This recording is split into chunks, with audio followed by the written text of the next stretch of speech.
तो guys finally मोल concept का lecture number 4 start करते हैं यार। आज ये अपना फाइनल लेक्चर होगा मोल कंसेप्ट का। आज अपनी सारी थ्योरी हम कवर कर लेंगे। तो देखो आज हम कंसंट्रेशन टर्म्स के बारे में जानेंगे, जैसे मोलैलिटी हो गया, इस पे क्वेश्चन बहुत अच्छे आते हैं। नॉर्मेलिटी हो गया, ऐसे क्वेश्चन आज हम करेंगे। तो उससे पहले एक कंसेप्ट बहुत ही इंपॉर्टेंट कंसेप्ट है जो कि आपके रिडॉक्स रिएक्शन में भी यूज होगा, इलेक्ट्रोकेमिस्ट्री में भी यूज होगा, पी ब्लॉक में भी यूज होगा। तो इसको देखते हैं क्या है। पहला कंसेप्ट है इक्विवेलेंट वेट का कंसेप्ट, ठीक है ना। तो देखो ज्यादातर लोग यही कराते हैं कि इसको बता देते हैं कि टीचर मतलब स्टूडेंट को ज्यादा कंफ्यूजन ना हो, लेकिन मैं आपको एक एक्चुअल फील भी देना चाहता हूं। तो मैं आपको अभी दिखाता हूं कि इक्विवेलेंट वेट एक्चुअल में क्या होता है। देखो mass of substance that combine और डिस्प्लेस 1 ग्राम हाइड्रोजन और 8 ग्राम ऑक्सीजन या 35.5 ग्राम क्लोरीन और 108 ग्राम Ag मतलब सिल्वर, ठीक है ना। कि इक्विवेलेंट वेट क्या होता है, मास ऑफ सब्सटेंस जो कंबाइन करता है या डिस्प्लेस करता है 1 ग्राम हाइड्रोजन को, 8 ग्राम ऑक्सीजन को या इतने ग्राम क्लोरीन को या इतने ग्राम Ag को। देखो जैसे एक एग्जांपल समझते तो ज्यादा समझ आएगा। देखो जैसे कोई कंपाउंड मान लो X एलिमेंट है ना, X एलिमेंट है तो 16 ग्राम X अपना जो है 16 ग्राम X अपना 32 ग्राम मान लो ऑक्सीजन से कंबाइन हो रहा है ना। तो हमें पूछ रहे हैं कि इक्विवेलेंट वेट बताओ X का क्या होगा। तो गाइस देखो मैंने क्या बताया था कि mass of substance that combine with 8 gram oxygen. तो 8 देखो 16 ग्राम X 32 ग्राम O से कंबाइन हो रहा है, तो 8 ग्राम कितने से कंबाइन होगा। देखो 8 ग्राम कितने से कंबाइन होगा, 16/32 है ना, 16/32 इंटू 8, तो ये आ जाएगा 4, 8 16 24 32, ठीक है ना। तो ये अपना ये आ जाएगा और इधर 4 आ जाएगा। तो गाइस अपना आंसर क्या आया 4, कि मतलब 8 gram of oxygen combined with 4 gram of X, ठीक है ना। तो यही अपना इक्विवेलेंट वेट होता है। बहुत सिंपल सी डेफिनेशन का मैंने आपको यूज बताया कि डेफिनेशन को यूज करके हम कैसे इक्विवेलेंट वेट निकालते हैं, ठीक है ना। कि 8 ग्राम ऑक्सीजन 4 ग्राम X से कंबाइन होता है, तो वही अपनी डेफिनेशन ऑफ इक्विवेलेंट वेट थी। तो हमारे पास X का इक्विवेलेंट वेट आ गया। बहुत सिंपल था गाइस, शायद आपको कुछ नवा सीखने को मिला होगा, ठीक है ना। अब हम बेसिकली चलते हैं जैसे कि आपको कराते हैं ज्यादातर, ठीक है ना। लेकिन ऐसे क्वेश्चन भी ज्यादातर एडवांस में आने के बहुत चांस होते हैं कि डेफिनेशन पे क्वेश्चन पूछ ले। तो इसलिए मैंने आपको सोचा कि बता दूं कि बाद में जब हम एडवांस की एक सीरीज लॉन्च करेंगे तब आपको कोई दिक्कत ना हो, पहले से जितना मैक्सिमम पता हो तो अच्छा रहता है ना। तो इसलिए मैं सोच रहा हूं कराते जाऊं साथ साथ में। अब देखो मेन बात पे आते हैं कि इसका फॉर्मूला क्या भैया। तो देखो इक्विवेलेंट वेट निकालने का formula molar weight divide by n factor. तो ये फॉर्मूला आपको याद होना चाहिए, जो मर्जी हो जाए। अपना नाम भूल जाओ लेकिन ये फॉर्मूला नहीं भूलना चाहिए कि इक्विवेलेंट वेट क्या होता है, molar weight divide by n factor. अब भैया बात आती है कि इस ए कहां से आ गया, ये कौन सी कहानी बन गई। अब देखो हम एन फैक्टर की बात करेंगे कि एन फैक्टर निकालते कैसे हैं, ठीक है ना। इसको वैसे वैलेंसी फैक्टर भी कहते हैं, हम चाहो तो लिख सकते हो, ठीक है ना। तो देखो मैंने कुछ केस लिखे एन फैक्टर के। देखो पहला मैंने केस लिखा हुआ है एन फैक्टर, अगर हमें एलिमेंट्स के लिए एन फैक्टर निकालना है तो उसके लिए क्या होगा, एन फैक्टर वैलेंसी के बराबर होगा। गाइस वैलेंसी क्या होता है, valency is a combining capacity of element, ठीक है ना। कि जो उसकी कंबाइनिंग कैपेसिटी होती है, जैसे एग्जांपल देखो सोडियम जैसे है, जैसे NaCl बनता है तो सोडियम Na पॉजिटिव बनता है, इलेक्ट्रॉन ट्रांसफॉर्मेशन कितनी होती है 1 की, है ना। तो ये अपना सोडियम का वैलेंसी फैक्टर कितना है 1, है ना। वैलेंसी अपनी क्या है, कंबाइनिंग कैपेसिटी इसकी कितनी है 1, वही अपना बराबर है एन फैक्टर के। इसी तरह ऑक्सीजन देखो, ये देखो ऑक्सीजन है ना, ये ऑक्सीजन का मॉलिक्यूल है। तो इसमें ऑक्सीजन में कंबाइनिंग कैपेसिटी कितनी है, नंबर ऑफ इलेक्ट्रॉन कितने इन्वॉल्व हो रहे हैं रिएक्शन में, मतलब उसके कंपाउंड में जो फॉर्म हो रहा है वो। तो इसमें देखो 4 इलेक्ट्रॉन इन्वॉल्व हो रहे हैं, तो इसमें इसका एन फैक्टर 4 होगा क्योंकि इसकी वैलेंसी 4 है। तो वैलेंसी एन फैक्टर के बराबर होता है, ठीक है ना, एलिमेंट्स के लिए। और जैसे नाइट्रोजन का लिखा, फिर नाइट्रोजन का भी अब तो आप सिंपली देख सकते हो यार, है ना। नाइट्रोजन का ये होता है, तो इसमें 6 इलेक्ट्रॉन है, तो इसकी वैलेंसी 6 होगी, हाइड्रोजन की 1 होगी गाइस, ठीक है ना। सिंपल एज इट इज, ठीक है ना। नेक्स्ट देखो for ionic compound, ionic compound के लिए हम कैसे गाइस एन फैक्टर निकालेंगे। देखो उसका क्या होता है, टोटल चार्ज ऑफ कैटायन और एनायन, या तो कैटायन का टोटल चार्ज देख लो कितना है या एनायन का टोटल चार्ज देख लो, तो उससे हमें आयनिक कंपाउंड का एन फैक्टर मिल जाता है। देखो कैसे, जैसे सोडियम कार्बोनेट है, तो देखो सोडियम कार्बोनेट में क्या होता है, सोडियम कार्बोनेट है तो इसमें देखो टोटल पॉजिटिव चार्ज कितना है गाइस, असल में ये जो कंपाउंड है ये ऐसा है ना, 2Na positive plus CO3 2 negative, ऐसा अपना कंपाउंड है। तो इसमें देखो टोटल पॉजिटिव चार्ज कितना है 2 प्लस, या तो एन फैक्टर आप ऐसे लिख सकते हो कि 2 प्लस के अकॉर्डिंग देख के लिख सकते हो कि 2 है, अगर नेगेटिव के अकॉर्डिंग देखोगे तब भी 2 ही है ना। तो total positive charge of a compound या total negative charge of a compound is for ionic compound it is called n factor for a ionic compound. Clear है गाइज, कोई भी दिक्कत तो नहीं आ रही है, बहुत सिंपल चल रहा है और बहुत इंपॉर्टेंट कंसेप्ट है गाइज। नेक्स्ट बात करते हैं एसिड के लिए, ठीक है ना। एसिड के लिए एन फैक्टर कैसे निकालेंगे, तो एसिड के लिए गाइज एन फैक्टर होता है, बहुत ही इंपॉर्टेंट चीजें कर रहे हैं अभी हम। तो देखो एसिड के लिए एन फैक्टर क्या होता है, number of replaceable hydrogen, H positive, hydrogen नहीं H पॉजिटिव सॉरी, ठीक है ना। तो कितने number of replaceable H positive हैं उसको एसिड मतलब वो अपना एन फैक्टर होता है एसिड के लिए। इसमें एक क्रिटिकल पॉइंट आता है, इसको आप ध्यान से समझना। जैसे देखो एग्जांपल H2SO का एन फैक्टर कितना होगा गाइस 2 है ना, लेकिन H3PO2 का 1 है।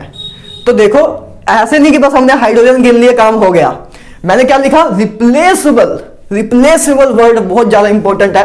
तो देखो जैसे कहां लिखे यार, एक तो मैं पहले से सब कुछ भर के लेके आता हूं कि आपका टाइम खराब ना हो, तो चलो हम लिखते जाएंगे, कोई दिक्कत नहीं आएगी कभी भी, आपको पूरा जोश में रहेंगे, कभी भी कोई दिक्कत नहीं लेंगे, ठीक है ना। कभी भी कोई प्रॉब्लम हो एक मैसेज करना यार, बस उसका मैक्सिमम सॉल्यूशन देने की कोशिश करूंगा मैं। तो देखो number of replaceable H positive की बात कर रहे थे, तो देखो पहले H2SO बारे में देखो। तो देखो जैसे आपको इधर दिख रहा होगा H2SO का गाइस स्ट्रक्चर क्या होगा, है ना। ये वैसे हम P ब्लॉक में अच्छी तरह करेंगे, आपको स्ट्रक्चर याद करने की जरूरत भी नहीं पड़ेगी उधर, ठीक है ना। देखो ये अपना H2SO का स्ट्रक्चर हो गया, ठीक है ना। मैंने वैसे सिंपली ऐसे लिखा हुआ है, लेकिन इसको टेट्राहाइड्रल की फॉर्म में लिखते हैं वैसे। तो देखो इसमें रिप्लेसेबल हाइड्रोजन कौन से होते हैं गाइस, जो ऑक्सीजन के साथ अटैच होते हैं, है ना। जो सीधा एलिमेंट से अगर अटैच होता तब ना ये रिप्लेसेबल हाइड्रोजन होता। जैसे देखो गाइस इस करके इसका एन फैक्टर कितना आया 2, लेकिन अभी देखो थोड़ा और क्लियर होगा H3PO2 देखो, तो देखो H3PO2 फॉस्फोरस 5 वैलेंसी लेता है ना, OH H एंड H। तो गाइस देखो ये अपना H3PO2 का स्ट्रक्चर है, तो इसमें नंबर ऑफ रिप्लेसेबल हाइड्रोजन सिर्फ एक है। ये दोनों गाइस रिप्लेस नहीं हो सकते, जो कि मेन सेंट्रल एटम से अटैच है डायरेक्ट, और रिप्लेसेबल हाइड्रोजन नहीं होते, है ना। तो इसलिए अपना एन फैक्टर इधर 1 आया ना कि 3। तो ये बहुत इंपॉर्टेंट पॉइंट था कि आपको पता होना चाहिए कि रिप्लेसेबल वर्ड की इधर पावर क्या है, ठीक है ना गाइस, बहुत ही क्रिटिकल पॉइंट था। इसलिए मैंने 2 बिल्कुल अच्छी एग्जांपल ली कि आपको क्रिस्टल क्लियर हो जाए, ठीक है ना। अब नेक्स्ट देखो फॉर बेसिस, तो जैसे हमने एसिड के लिए किया था number of replaceable H positive, तो बेसिस के लिए क्या है number of replaceable OH negative. बहुत सिंपल है गाइस। तो जैसे देखो NaOH के लिए एन फैक्टर 1 है, क्योंकि नंबर ऑफ रिप्लेसेबल OH कितने हैं 1 है, ठीक है ना। BOH2 के लिए 2 है, क्योंकि इसमें नंबर ऑफ रिप्लेस, इसमें कोई आपको क्रिटिकल पॉइंट नहीं है। मेन एसिड के लिए हमने समझ रहा था कि क्रिटिकल पॉइंट क्या है, इस बात को आप दिमाग में रखिएगा कि स्ट्रक्चर भी हमें देखना चाहिए कि कैसे क्या होगा। ज्यादा अगर क्वेश्चन आपको बिना स्ट्रक्चर की हो जाएंगे, जैसे आपसे पूछ लिया जाए HCl का बताओ, है ना, तो इसका एन फैक्टर कितना होगा 1 होगा। लेकिन कभी कभी भाई आ गया तो क्या करोगे, अगर मान लो सीधे ही क्वेश्चन पूछ लिया, आजकल तो सीधा पूछ लेते हैं मेंस में या नीट में, सीधा पूछ लेते हैं कि बताओ कि एन फैक्टर फॉर H3PO2, फिर आप क्या करोगे, फिर तो आपको ऑप्शन दिए होंगे 1 2 3 4, आप मारोगे 3 कि भाई 3 है। लेकिन यार इस वर्ड की पावर को समझना, इसलिए मैंने थोड़ा टाइम देके कराया इसको, ठीक है ना। आई होप यार इक्विवेलेंट वेट समझ आया होगा आपको, बहुत अच्छी तरीके से समझाने की कोशिश की है मैंने कि क्योंकि यार अपने पास एक तो टाइम कम है, तो उस अकॉर्डिंग जितने कम से कम टाइम में आपको मैक्सिमम चीजें दे सकता हूं मैं दूंगा आपको, ठीक है ना। तो देखो अब अपने टर्म्स पे आते हैं। पहले हम बात करेंगे मोलैरिटी के बारे में, ठीक है ना। अच्छा पहली बात कंसंट्रेशन जो हम निकालते क्यों है, किसी भी सॉल्यूशन की स्ट्रेंथ फाइंड करने के लिए ना, कि वो सॉल्यूशन कितनी, उसकी स्ट्रेंथ कितनी है, इसलिए हम कंसंट्रेशन टर्म्स निकालते हैं, ठीक है ना गाइस। तो देखो पहले टर्म करते हैं हम मोलैरिटी। मोलैरिटी को हम सिंबल क्या है कैपिटल M से हम डोनेट करते हैं। तो मोलैरिटी कैसे निकालते हैं guys, moles of solute divide by volume of solution in litre, है ना। मोल्स मैंने आपको निकालना सिखाया हुआ है, बार बार नहीं बताऊंगा, चीख चीख के बताया है, वो पिछले 3 लेक्चर में हम उसका यूज करते रहे हैं। तो बस आपको मोल्स ऑफ फ्लूइड निकालना है, divide by volume of solution in litre, और अपना मोलैरिटी आ जाएगा गाइस। ठीक है, सिंपल। नेक्स्ट देखो गाइस, डिल्यूशन फॉर्मूला क्या होता है। देखो जैसे कोई भी हमारे पास सॉल्यूशन है ना, जैसे मान लो आपके पास एक बीकर है ना, एक बीकर है, इसमें आपके पास कोई सॉल्यूशन है, तो इसमें अगर आप पानी डालते जाओ या कोई भी सॉल्वेंट डालते जाओ जो इसमें है, तो अगर उसमें वही सॉल्वेंट आप डालते जाओ, ठीक है ना, तो डिल्यूट होता जाएगा, है ना। और जैसे हम किसी चीज में, कोई चीज है उसमें अगर हम पानी डालते जाते हैं, पानी डालते जाते हैं, तो देखते हो पतला होते जाता है, डिल्यूट होते जाता है, तो वही चीज है। तो देखो एक डिल्यूशन फॉर्मूला है कि हमने सोल्यूट को चेंज नहीं किया, बस सॉल्वेंट की मात्रा को इंक्रीज किया, तो उस केस में एक डिल्यूशन फॉर्मूला लगता है, तो है ना, वो आता है M1V1 बराबर होता है M2V2 के। ठीक है गाइस, सिंपल सा फॉर्मूला, डिल्यूशन फॉर्मूला। जब सॉल्वेंट को हम ऐड करते हैं, ठीक है ना, तब उसमें हमें ए वाला फॉर्मूला लगाते हैं कि अगर हमें एक मोलैरिटी पता हो, कि हमें इनिशियल मोलैरिटी पता है और बाद में हमें कहा है कि हमने इतना वॉल्यूम और ऐड कर दिया उसमें सॉल्वेंट का, तो हमें बताओ कि अब मोलैरिटी कितनी हो जाएगी, तो इस फॉर्मूले से हम निकाल लेंगे गाइस। ठीक है ना, बहुत क्लियर क्वेश्चन था। ठीक है ना, आती भी है चीजें। अब देखो गाइस, नेक्स्ट चीज क्या है, मिक्सिंग ऑफ नॉन रिएक्टिव, है ना, ये मैंने थोड़ा ऊपर लिख दिया, mixing of non reactive solution. Non reactive solution मतलब गाइस ये चीजें भी बच्चे नहीं याद रखते, सीधा बस ये याद रख लेते कि मिक्सिंग के लिए फॉर्मूला है।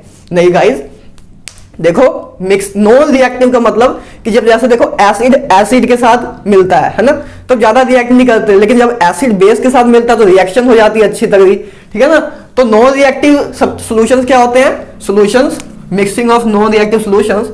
तो एसिड जब आपस में मिक्स होते हैं या बेस आपस में मिक्स होते हैं, तो उसको नॉन रिएक्टिव सॉल्यूशन कहते हैं, है ना, उसको mixing of non reactive solution कहते हैं। तो उसका फॉर्मूला गाइस है कि हम जब हमने एक सॉल्यूशन लिया, दूसरा सॉल्यूशन ये था अपने पास, तो उनको जब मिक्स किया तो जो फाइनल सॉल्यूशन बना उसकी मोलैरिटी ऐसे निकालते हैं हम कि M3 बराबर होगा M1V1 plus M2V2 divide by V1 plus V2। ठीक है गाइस, ये सिंपल से फॉर्मूले हैं, ये आपको पता भी होंगे। ठीक है ना, बस इसको आप दिमाग में रखिएगा। मेन इधर बताने वाला ये था कि नॉन रिएक्टिव सॉल्यूशन के लिए होता है, और नॉन रिएक्टिव सॉल्यूशन में आपको बता चुका हूं। ठीक है ना, अब नेक्स्ट बात करते हैं mixing of reactive solution. Solution आना था गाइस इधर, ठीक है ना, मिक्सिंग ऑफ रिएक्टिव सॉल्यूशंस। तो देखो अब हमने रिएक्टिव सॉल्यूशन भी आपको मैं बता ही चुका हूं कि जब एसिड बेस के साथ कंबाइन होता है तो आपस में रिएक्ट कर जाते हैं, तो उनको रिएक्टिव सॉल्यूशन कहते हैं। तो उसके लिए फॉर्मूला क्या है, ये वाला फॉर्मूला है अपने पास गाइस, कि देखो जब एक सॉल्यूशन दूसरे सॉल्यूशन के साथ मिक्स होता है, जो रिएक्टिंग होते हैं आपस में, जैसे एसिड बेस के साथ मिक्स हो जाए, है ना, जैसे HCl NaOH के साथ मिक्स हो जाए, तब ये रिएक्टिव होते हैं। तब उसके लिए फॉर्मूला है अपना कि हमें एक सॉल्यूशन दिया, दूसरा सॉल्यूशन दिया, जो हमें मिक्स हो गए, तो जो फाइनल सॉल्यूशन की मोलैरिटी निकालने का फॉर्मूला है, तो उसमें क्या होगा, M3V3 बराबर होगा N1 M1V1 difference N2 M2V2। अच्छा गाइस, ये डिफरेंस का मतलब पता है ना, माइनस नहीं है, बस आपने क्या करना है, इसका मतलब ऐसे भी कह सकते हो आप कि चलो ऐसे भी लिख सकते हो कि इस चीज को, मतलब इन दोनों को माइनस कर दो, उसके बाद अगर आपका आंसर नेगेटिव में आया तो उसको बस प्लस में लिखना है आपको, बस इन दोनों में डिफरेंस देखना है हमें क्या है, माइनस नहीं कर रहे हैं। ठीक है ना, जैसे या तो आप ये भी लिख सकते हो कि आपको अगर कंफ्यूजन है तो इसमें भी लिख सकते हो माइनस मोड, माइनस डाल के उसका मोड ले लो। ठीक है ना, तब भी अपनी वही चीज आ जाएगी। तो समझ आया। अच्छा एन क्या थे अपने, एन अपने वही सिंपल एन फैक्टर थे जो हमने कर चुके हैं। ठीक है ना, आई होप मोलैरिटी सारी क्लियर होगी हो यार, सब कुछ बता दिया मैंने कैसे क्या है, जो क्रिटिकल पॉइंट थे वो भी बता दिए आपको। तो अब देखो मोलैरिटी क्या होती है, मोलैरिटी को हम स्मॉल m से डोनेट करते हैं, तो इसका फॉर्मूला क्या है, moles of fluid divide by weight of solvent, है ना, इन kg। तो देखो इसी को अपनी मोलैरिटी कहते हैं, इसमें कुछ खास बताने वाला तो था नहीं। अच्छा इन दोनों में एक चीज आती है और कि बताओ मोलैरिटी में, मोलैरिटी टेम्परेचर पे डिपेंड होती है कि मोलैलिटी। तो देखो गाइस, मोलैरिटी के फॉर्मूले में वॉल्यूम यूज होता है, तो वॉल्यूम टेम्परेचर पे डिपेंड करता है ना, वॉल्यूम टेम्परेचर पे डिपेंड करता है, लेकिन वेट तो नहीं डिपेंड करता ना। ऐसा तो नहीं है ना कि आग लगा दिया आपने तो वेट ही पता नहीं कहां गायब हो गया। तो देखो इसलिए हम कहते हैं कि molarity depend upon temperature, but molality does not depend upon temperature because it depend on weight of solvent, not on A volume of solution. ठीक है गाइस, बहुत क्लियर क्वेश्चन था, बहुत ही सिंपल क्वेश्चन था, बोर्ड में आने वाला क्वेश्चन था। तो देखो गाइस, उसके बाद हम एक चीज देखते हैं, जैसे हम ए जो वर्ड है ना और मैक्सिममली सॉल्वेंट के लिए यूज करते हैं, और जो बी वर्ड है और सोल्यूट के लिए यूज करते हैं, है ना। तो अब देखो हमने मोलैरिटी कर ली, ठीक है ना, मोलैरिटी कर ली। अब इन दोनों के बीच का रिलेशन भी एक आता है, बहुत ही देखा हुआ है मैं, नीट में तो बहुत आता है। ठीक है ना, तो मोलैलिटी का फॉर्मूला क्या है, 1000 m into 1000d minus MB। MB क्या है guys? Molar weight of solute, है ना, मोलर वेट ऑफ सोल्यूट। और D क्या है गाइज? Density of solution. तो हमने मोलैलिटी एंड मोलैलिटी के बीच में एक रिलेशन भी देख लिया, है ना, ठीक है ना, समझ आया? मोलैलिटी और मोलैलिटी में रिलेशन क्या है? मोलैलिटी बराबर 1000 m divide by 1000d minus MB, ठीक है। बहुत ही सिंपल फॉर्मूले हैं। तो आई होप यार अभी तक आपको सब क्लियर हो गया हो। तो अब हम आगे कंटिन्यू करते हैं, इसका आप स्क्रीनशॉट ले लीजिए, फिर हम आगे चलते हैं और इस चैप्टर को खत्म करते हैं आज, ठीक है ना। तो ले लीजिए, ले लो। चलो गाइज नेक्स्ट करते हैं यार, नॉर्मेलिटी के बारे में देखते हैं थोड़ा, नॉर्मेलिटी क्या है, और उसके बाद थोड़ा स्ट्रेंथ के बारे में देखेंगे ना, और इनके परसेंटेज वेट बाय वेट या परसेंटेज वॉल्यूम बाय वॉल्यूम, इन सब चीजों के बारे में भी देखते हैं। तो बिल्कुल ही एनर्जी के साथ स्टार्ट हो जाओ यार। तो देखो पहला क्या है? नॉर्मेलिटी। तो देखो गाइस नॉर्मेलिटी का फॉर्मूला क्या है? Number of gram equivalent of solute. देखो हम हमेशा सोल्यूट ही ले रहे हैं ऊपर, है ना, इस बात की कंफ्यूजन नहीं डाले ना रखना, क्योंकि वो भूल जाते हैं कि सॉल्वेंट लें ऊपर की सोल्यूट लें। तो हमेशा ऊपर सोल्यूट ही ले रहे हैं हम। तो नॉर्मेलिटी क्या है guys? Number of gram equivalent of solute divide by volume of solution. अच्छा नंबर ऑफ ग्राम इक्विवेलेंट लिखा है मैंने, उधर आपको क्या कराया अभी? Equivalent weight. अभी ग्राम इक्विवेलेंट वेट नहीं कराया। इस दो वर्ड में कंफ्यूजन ना रखना, है ना। तो इसलिए आपको ये चीज मैं बताते जा रहा हूं, ऐसे एक्सप्रेस करते जा रहा हूं, आपको एक्सप्रेशन दे रहा हूं कि आपको याद रहे उस दिन एग्जाम में जाके। तो देखो ग्राम इक्विवेलेंट क्या होता है? Weight divide by equivalent weight. हमने इक्विवेलेंट वेट निकालना सीख लिया था। इक्विवेलेंट वेट क्या होता है? Molar mass divide by n factor. तो weight divide by equivalent weight is a gram equivalents, है ना। और इसी को n factor into number of moles भी लिखते हैं। ये बहुत अच्छा फॉर्मूला लिखा मैंने एक, कि ये ज्यादा बगैर बच्चों को याद होता है लेकिन ये नहीं याद रखते, लेकिन ये फॉर्मूला भी डायरेक्ट यूज होता है बहुत जगह। अच्छा क्वेश्चन आपके मतलब चुटकियों में सोल्व कर देता है। तो इसको देख लेना यार, ग्राम इक्विवेलेंट क्या होता है? Weight divide by equivalent wait, या तो n factor into number of moles, ठीक है गाइस। नॉर्मेलिटी समझ आया? Number of gram equivalent of solute divide by volume of solution, है ना, इन लीटर। लीटर लिखा हमने। तो ग्राम इक्विवेलेंट हमने बता दिया आपको कि ग्राम इक्विवेलेंट क्या होता है? Weight of solute divide by equivalent wait, है ना। और इसी को n फैक्टर इनटू मोल भी हम लिख सकते हैं, दो वे हैं करने के, ठीक है ना। नंबर ऑफ ग्राम इक्विवेलेंट निकालने के फॉर्मूले दो ही हैं यार, यही दो ही आपको अप्लाई करने हैं, ठीक है ना। तो अब नेक्स्ट देखो, एक मैंने रिलेशन लिखा है नॉर्मेलिटी और मोलैलिटी के बीच में। ये रिलेशन भी काफी यूज होता है, मैंने देखा है कि बहुत प्रीवियस ईयर में अपने आए हुए हैं। तो देखो नॉर्मेलिटी क्या होता है? n factor into m। n factor पता ही है आपको, मोलैलिटी पता है, बस एक सिंपल सा रिलेशन है। n फैक्टर देखो गाइस क्या है? n फैक्टर हमेशा हमें पता है कि कंबाइनिंग मतलब वैलेंसी फैक्टर को रिप्रेजेंट करता है। तो वो हमेशा ग्रेटर देन इक्वल टू 1 होता है, या तो 1 होगा या तो 1 से ज्यादा होगा। तो इससे क्या पता लगा गाइस कि n जो है, नॉर्मेलिटी जो है, वो ग्रेटर देन मोलैलिटी है। तो ये भी एक रिजल्ट है जो कि आपको सिंपली कंसेप्चुअल लेवल पे पूछ सकते हैं ऑप्शन देके, है ना। तो देखो नेक्स्ट क्वेश्चन देखो। अब नेक्स्ट हमने पूरी नॉर्मेलिटी के बारे में देख लिया है, जितना भी नॉर्मेलिटी के बारे में था हमने सब कर लिया। तो अब देखो नेक्स्ट देखो क्या कह रहे हैं? Mole fraction. Mole fraction guys कि मोल में फ्रैक्शंस निकालने। देखो जैसे मैंने आपको बताया था कि जो सॉल्यूशन होता है उसमें दो चीजें होती हैं, एक सोल्यूट और एक सॉल्वेंट होता है अपने पास, एक सोल्यूट होता है ना। तो उसमें दो चीजें होती हैं, जैसे हम मान लो शिकंजी बनाते हैं, है ना। तो उसमें पानी लेते हैं, पानी और लेते हैं और चीनी डाल देते हैं। तो पानी और चीनी जब हम डालते हैं तो पानी अपना क्या है? सॉल्वेंट है। चीनी अपनी क्या है? सोल्यूट है ना। तो वैसी चीजें हैं, दो ही चीजों से बना है ना वो, तो सोल्यूट और सॉल्वेंट होगा। तो देखो मोल फ्रैक्शन निकालते हैं। तो देखो मोल फ्रैक्शन ऑफ सॉल्वेंट क्या होगा? Mole of solvent divide by total moles. देखो ये टोटल मोल ही होगा ना, Na/Nb, क्योंकि mole of solute plus mole of solvent, तो यही दो चीजें तो होती हैं सोल्यूशन में। तो इससे अपना हमें मोल फ्रैक्शन मिल जाएगा गाइस बहुत आसानी से। तो मोल फ्रैक्शन हमने सॉल्वेंट का निकाला ऐसे, इसी तरह से मोल फ्रैक्शन ऑफ सोल्यूट को ऐसे निकाल सकते हैं। वो तो सिंपल सी चीज है यार, मोल फ्रैक्शन निकालने को कहा है तो बस हम फ्रैक्शन निकाल देंगे। फ्रैक्शन कैसे निकालते हैं गाइस? किसी भी चीज की फ्रैक्शन निकालनी है तो उसको ऊपर रखते हैं, नीचे पूरे टोटल से डिवाइड कर देते हैं। तो हमने वही किया, मोल फ्रैक्शन हमने निकाली थी, मोल की फ्रैक्शन निकालनी थी, तो हमने पहले इसके मोल लिखे। ये मोल है, अब इसको n फैक्टर में मान लेना, ठीक है ना। ये मोल है, मोल फ्रैक्शन निकालना था तो मोल फ्रैक्शन में हमने क्या लिखा? इसका मोल डिवाइड बाय टोटल मोल, तो अपना मोल फ्रैक्शन आ गया। ऐसे ही हम कोई भी फ्रैक्शन निकालते हैं ना, ठीक है ना। आई होप यार इधर तक सब क्लियर हो गया हो। तो अब नेक्स्ट देखो क्या है? Strength of solution. Very very critical point, बहुत ही अच्छा पॉइंट। ये डायरेक्ट पूछ लिया जाता है और स्ट्रेंथ ऑफ सॉल्यूशन बच्चों को याद ही नहीं होता।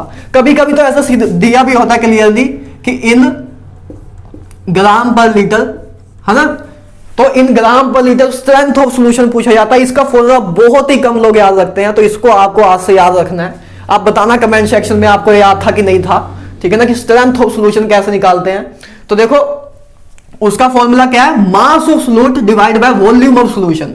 तो देखो हमने पहले क्या लिख रहे थे, मोल्स ऑफ सॉल्यूट, मोलैरिटी में मोलैरिटी हमने किया, मोलैरिटी किया है ना, उसमें मोल्स ऑफ सॉल्यूट लिख रहे थे, लेकिन इधर क्या लिखेंगे, mass of solute divide by volume of solution. तो ऐसा ही है, तो बस मास ऑफ सॉल्यूट लिखेंगे उधर, ठीक है गाइस। बहुत क्लियर हो रहा है, स्ट्रेंथ ऑफ सॉल्यूशन निकालना याद रखना इस फॉर्मूले को, बहुत ही अच्छा पॉइंट है, काफी क्वेश्चन में आता भी है और हमको इसको याद भी नहीं रहता। तो आज से आपको याद रहेगा क्योंकि आप मेरी क्लास में आए हो, तो आपको जरूर ये चीज याद रहेगी। मैं पूरा एक्सप्रेस में पूरी एनर्जी के साथ आपको बता रहा हूं जो मेन चीजें हैं, ठीक है ना। अब नेक्स्ट देखो guys, percentage weight by weight. अब परसेंटेज वेट बाय वेट क्या होता है गाइस, देखो मैंने जैसे लिखा भी है कि wait of solute divide by weight of solution into 100, कि the amount of solute that is the amount of solute that is present in, मतलब ऐसे भी बोल सकते हैं, the wait of solute that present in 100 gram of solution, कि मतलब कितना अमाउंट ऑफ सॉल्यूट प्रेजेंट है 100 ग्राम ऑफ सॉल्यूशन के बीच में, तो उसी को परसेंटेज वेट बाय वेट बोलते हैं, है ना।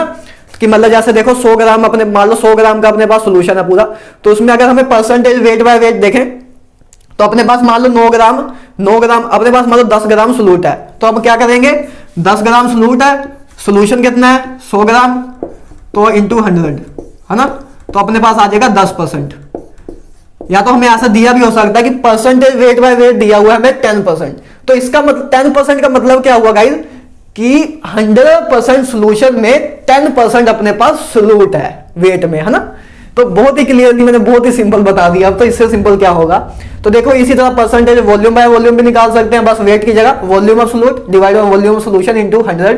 मैंने आपको बता दिया कि इससे क्या रिप्रेजेंट होता है, जैसे मैंने बताया कि जब मतलब 10% आया तो इससे क्या पता लगेगा कि 100 मिलीलीटर ऑफ वॉल्यूम, मतलब 100 मिलीलीटर का अगर सॉल्यूशन होगा तो उसमें 10 मिलीलीटर अपना क्या नाम होगा, वॉल्यूम ऑफ सॉल्यूट होगा। बहुत ही सिंपल बता दिया अब तो। परसेंटेज वेट बाय वॉल्यूम, उसमें बस देखो अब इसमें क्या लिखेंगे, वेट सॉल्यूट, इसलिए वेट ऑफ सॉल्यूट, ठीक है ना, नीचे वॉल्यूम के साथ करना है तो वॉल्यूम ऑफ सॉल्यूशन इनटू 100। बहुत सिंपल है गाइस, बस पहला जो वर्ड है हम उसको सॉल्यूट के लिए यूज कर रहे हैं, दूसरा सॉल्वेंट के लिए। तो percentage weight by volume, weight of solute divide by volume of solution into 100, simple सी बात है। एक चीज और आती है guys, parts per million, PPM. अच्छा, पीपीएम का हम यूज कहां करते हैं, पीपीएम का हम यूज तब करते हैं जब सॉल्यूट बहुत ही कम मात्रा में हो, बहुत ही ज्यादा मिनिट मात्रा में हो, तब हम पीपीएम के फॉर्म में कंसंट्रेशन को रिप्रेजेंट करते हैं। तो देखो इसको हम वेट बाय वेट रिप्रेजेंट कर रहे हैं, है ना। वैसे आप वॉल्यूम बाय वॉल्यूम भी कर सकते हो, लेकिन ज्यादा अगर वेट बाय वेट ही आता है। अगर वॉल्यूम बाय वॉल्यूम भी आया तो बस आपको वॉल्यूम की जगह, वेट की जगह बस वॉल्यूम लिखना है ना, जैसे हमने इधर लिखा, तो ठीक है ना, उतना तो आप कर लोगे अब। तो देखो पीपीएम में क्या होता है, वेट बाय वेट करते हैं, तो वेट बाय वेट के according wait of solute divide by weight of solution, ये तो सेम ऐसे लिखा। तो parts per million guys, 1 million कितना होता है, 1 मिलियन इज इक्वल टू 10⁻⁶।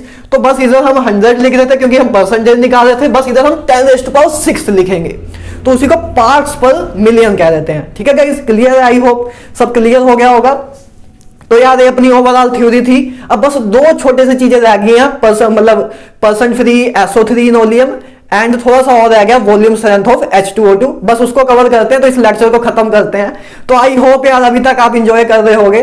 तो अब बस थोड़ा सा और रह गया, इसको आप स्क्रीनशॉट लीजिए, बस उसको खत्म करके उसके बाद हम नेक्स्ट लेक्चर जो अपना आएगा वो क्वेश्चन पे आएगा पूरा ओरिएंटेड, तो उसको हम करेंगे। तो इसका आप स्क्रीनशॉट लीजिए, पहले ले लीजिए। तो गाइज फाइनली चलो यार लास्ट में 2 छोटे से टॉपिक करते हैं, परसेंटेज फ्री SO3 इनोलियम and volume strength of H2O2। Guys बहुत ही छोटे टॉपिक हैं, लेकिन ज्यादा अगर बच्चों को नहीं समझ आते तो इसको आज बहुत ही आराम से समझ लेंगे। तो देखो पहला क्या है, ओलियम क्या होता है गाइस, पहली बात H2SO7, है ना। तो ये अपना ओलियम होता है जिसको हम पी ब्लॉक में भी करेंगे। इसका स्ट्रक्चर की अभी जरूरत नहीं है ना गाइस कोई, चलो काफी कुछ लोगों को अभी भी चाहिए, चाहत होती है कि पता लग जाए। तो ये देखो स्ट्रक्चर इसका मैं बता देता हूं, कुछ वैसे मैंने सोचा नहीं था कि बताऊंगा। तो देखो ये अपना H2SO4 का स्ट्रक्चर होता है गाइस, बहुत ही इंपॉर्टेंट स्ट्रक्चर है, ठीक है ना, आता भी है। तो ये अपना H2SO4 का स्ट्रक्चर है, H2H2O7 का स्ट्रक्चर है, वो जिसको ओलियम भी बोलते हैं। गाइस आपको स्ट्रक्चर याद नहीं करने, मैं इसको आपको सिखाऊंगा कि ये स्ट्रक्चर एक्चुअल में बन कैसे रहे हैं, ठीक ठीक है ना। ज्यादातर टीचर इन चीजों को याद कराते हैं, लेकिन हम याद नहीं करेंगे यार, कितना याद करेंगे। ये चीजें आपको मैं केमिकल बॉन्डिंग और पी ब्लॉक में सब क्लियर कर दूंगा कि आपको कैसे डायग्राम खुद बनाने हैं, कैसे आप किसी भी फॉर्मूले को खुद खोल सकते हो। ठीक है गाइस, आपको याद नहीं करना। ओके, ठीक है ना। तो अब देखो परसेंटेज फ्री SO3 नोलियम पे आते हैं। तो देखो पहले देखो H2SO7 जिसको ओलियम भी बोलते हैं, वो असल में होता क्या है guys, it is a mixture of H2SO4 plus SO3, है ना। इन दोनों चीजों का मिक्सचर होता है कि जब ये दो चीजें कंबाइन होती हैं तो अपना H2SO7 बनता है। ठीक है ना। और गाइस एक चीज और देखो, सल्फर ट्राइऑक्साइड वाटर के साथ रिएक्ट करके सल्फ्यूरिक एसिड अपना बनाता है।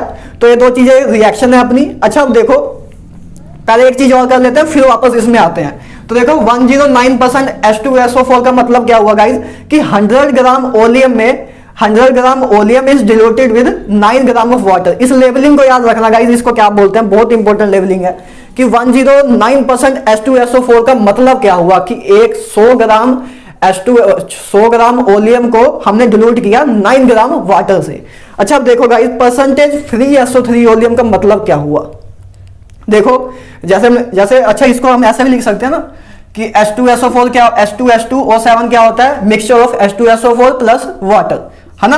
तो इसको ऐसे लिख सकते हैं। अब देखो अगर मान लो हम H2H2O7 को वाटर से डिल्यूट कर दें, तो देखो H2H2O7 ये मिक्स यही चीज होती है, इसी चीज को हम बोलते हैं H2H2O7।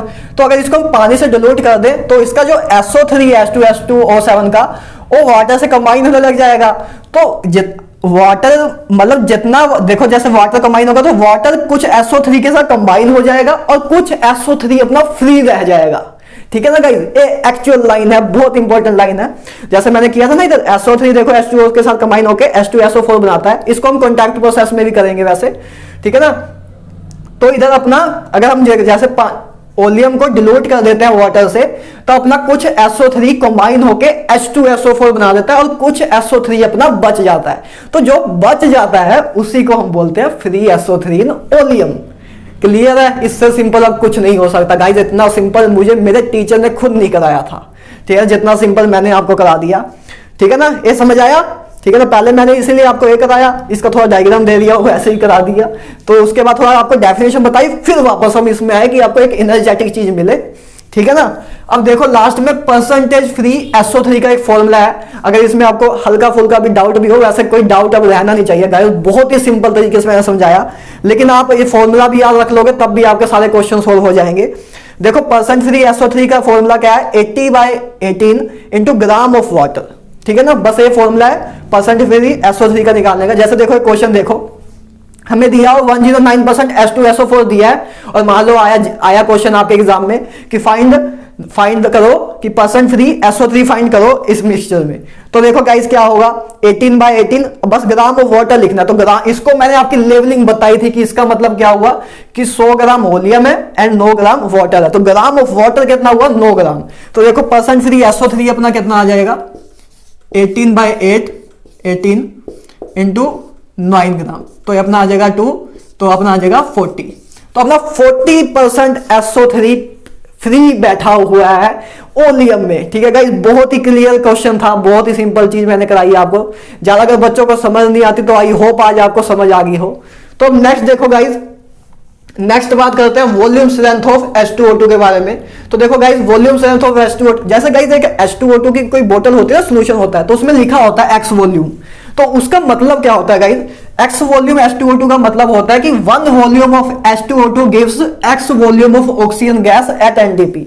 कि जैसे मान लो 10 वॉल्यूम लिखा हुआ है, इधर मान लो 10 वॉल्यूम लिखा हुआ है, तो इसका मतलब हुआ कि एक वॉल्यूम जो H2O2 का है वो 10 वॉल्यूम ऑक्सीजन हमें देता है NTP पे। जैसे देखो गाइस वाटर क्या नाम है अपना, इसको क्या बोलते हैं असल में, हाइड्रोजन पेरोक्साइड। हाइड्रोजन पेरोक्साइड हमें क्या देता है, डिकम्पोज होकर वाटर एंड ऑक्सीजन। तो वही हमें बताया कि जब 10 वॉल्यूम अपने पास 10 वॉल्यूम H2O2 का सोल्यूशन होगा, है ना, बोतल होगी, तो उसमें उसका क्या मतलब हुआ कि एक वॉल्यूम H2O2 हमें 10 वॉल्यूम ऑफ ऑक्सीजन दे रहा है। गाइस बस सिंपल सी चीज एक आपको बतानी थी कि इसका मतलब क्या हुआ। ठीक है ना। उसके बाद तो बस गाइस दो फॉर्मूले हैं, एक मोलैरिटी ऑफ सोल्यूशन, इस सोल्यूशन की मोलैरिटी निकालने के लिए क्या करते हैं, volume strength of H2O2 divide by 11.2 2, ठीक है ना। 11.2 इससे हम मोलैरिटी बहुत आसानी से निकाल लेंगे। और एक नॉर्मेलिटी का फॉर्मूला है, नॉर्मेलिटी ऑफ सॉल्यूशन क्या होता है, volume strength of H2O2 divide by 5.6, बस इसी का हाफ है ना। तो वो मोलैरिटी ऑफ सॉल्यूशन और नॉर्मेलिटी ऑफ सॉल्यूशन निकालने का हमने एक डायरेक्ट फॉर्मूला देख लिया। 3 फॉर्मूले आप याद रखना, आपके सारे कंसेप्ट क्लियर हो जाएंगे, मतलब सारे क्वेश्चन आपके हो जाएंगे। और मैंने आपको कंसेप्चुअल लेवल में भी चीजें बता दी हैं, ठीक है ना। जैसे आपको वॉल्यूम स्ट्रेंथ ऑफ H2O2 दिया हो तो आप मोलैरिटी निकाल लोगे, जब मोलैरिटी ऑफ सॉल्यूशन दिया हो तो वॉल्यूम स्ट्रेंथ ऑफ H2O2 निकाल लोगे। तो ऐसी चीजें हैं, बस सिंपल आपको काम करना है और कुछ नहीं करना है। तो आई होप यार सबको सब कुछ समझ आ गया होगा। तो इसी के साथ अपने मोल कंसेप्ट की थ्योरी सारी खत्म होती है। तो अब देखते हैं इसकी क्वेश्चन की वीडियो आती है बहुत जल्द, ठीक है ना। उसके बाद हम नेक्स्ट चैप्टर में मूव ऑन कर जाएंगे गाइस। तो ठीक है, तब तक के लिए फिर good bye, have a nice day. इसके स्क्रीनशॉट ले लो, मैं साइड में होता हूं, ठीक है ना। बाय बाय, ले लीजिए।